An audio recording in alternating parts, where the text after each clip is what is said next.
네, 한 주간에 있었던 부동산 이슈들을 한번 정리해 보겠습니다. 자, 시간상 다는 못하고요. 몇 가지만 추려봤는데요. 첫 번째 제목은 이렇습니다. 용산 로또 분양 흑수저 부분은 또 구경만 해야 하는 건가요? 이런 제목인데 드디어 나왔습니다. 20번째 부동산 대책이 현 정부의 20번째 대책이 나왔고요. 오늘도 또 하나 나왔죠. 뭐 21번째 되는 것 같은데 자, 이 내용은 이렇습니다. 자, 5월 6일 날 20번째 부동산 대책이 발표가 됐는데 그 대책의 중요한 내용이 하나 공급이었어요. 그동안 부동산 대책에서 나왔을 때 실질적으로 우리한테 피부에 나와닿는 공급 대책이 없었는데 이번엔 공급에 대해서 좀 힘을 줬다는 느낌이 듭니다. 어떤 거냐면 이제 수도권에 7만 호를 지을 수 있는 땅을 7만 호를 지을 수 땅을 2022년까지 마련을 하겠다라는 내용이었습니다.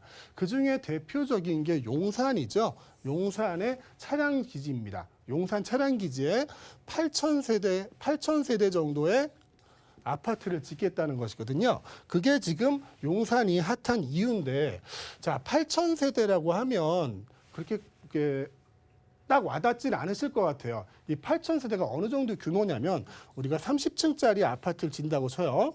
30층짜리 아파트면 고층 아파트잖아요. 거기에 이제 입구가 3개다라고 하면은 한 동에 90세대가 들어갑니다. 한 동에 90세대가 들어가면 거기에 한 80동, 30층짜리 아파트가 80동이 들어선다는 거죠. 거의 미니 신도시급의 용산의 아파트가 들어선다는 얘기입니다.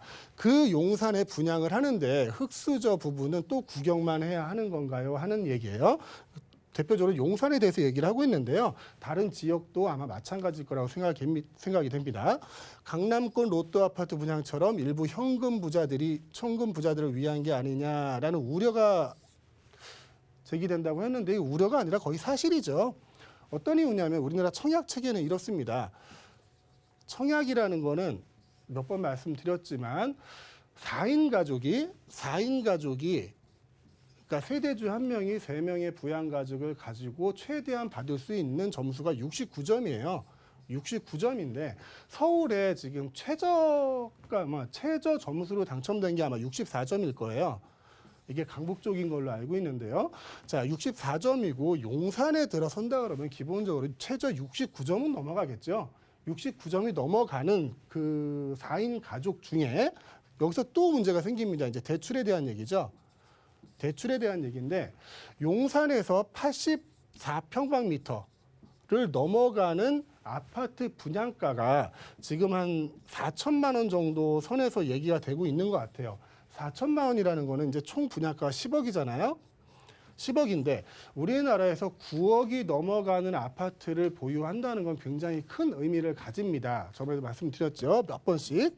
종합부동산세 납부 대상도 되고요. 일단 대출에 대해서만 얘기하면 중도금 대출을 받을 수가 없어요. 중도금 대출을 받을 수 없기 때문에 오로지 담보대출로만 이 아파트 가격을 내야 된다는 겁니다. 그리고 용산은 대표적인 투기 과열지구죠. 그러다 보니까 DTI도 낮아지고 LTV도 낮아지고 거기에 이제 DSR까지 관여를 하게 됩니다. 그러다 보니 10억짜리 아파트를 분양을 받아도 최소한 자기 손에 6억의 현금은 있어야 이 아파트를 분양을 받을 수 있다는 거예요. 그래서 현금 부자들을 위한 게 아니냐라는 우려, 아니 사실이죠. 사실로 드러나는 게 아닌가 싶습니다. 용산 로또 분양 같은 경우가 그래요. 다음은 용산 정비창 8천 가구를 공급하는데 23년 말부터 분양을 한다고 합니다. 그러면 그 동안은 이제 청약 1순위를 유지하기 위해서 용산 지역으로 전입 신고하는 사람들이 굉장히 늘어날 겁니다. 자, 우리나라에 1순위 청약 통장을 가지신 분이 2천만이래요. 2천만 명이고요. 서울에만 1,000만 명이 있습니다. 1,000만 명이 있고요. 용산에만 지난 한 1, 2주 동안 굉장히 늘었다 그러네요. 300만 명이 있답니다. 300만 명. 이 300만 명의 1순위자 중에서 현금 동원형이 가능하고요. 그리고 점수가 최소한 68점은 넘어서야 이 로또 분양을 받을 수 있다. 그래서 흑수저 부분은 또 구경만 해야 되나 이런 제목이 나오는 것 같습니다.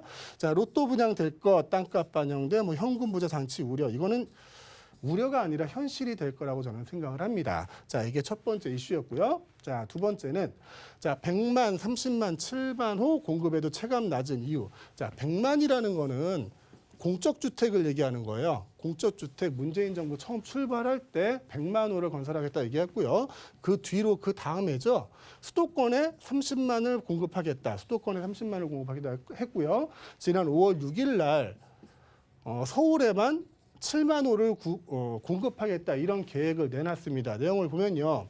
이 내용들이 나온 지가 벌써 한 3년이 넘어가고 있습니다. 서울서 연내 첫 입주자 모집이 이루어졌다는 거죠. 그게 어떤 거냐면 처음 수도권에 30만 호를 공급하겠다. 수도권 30만 호를 공급하겠다고 얘기한 지가 2년이 지났는데 그중에 1,000가구만 입주 모집을 했습니다. 그리고 도심 7만 호, 여기 있죠. 7만 호는 23년부터 공급을 하게 되는 거고요.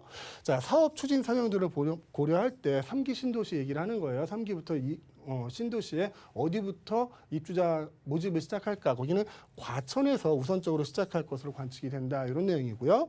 통상 대규모 택지 주택 공급, 이런 신도시 개발 사업이죠. 이런 경우는 지구 지정을 하고 지구 단위 계획을 수립하고요.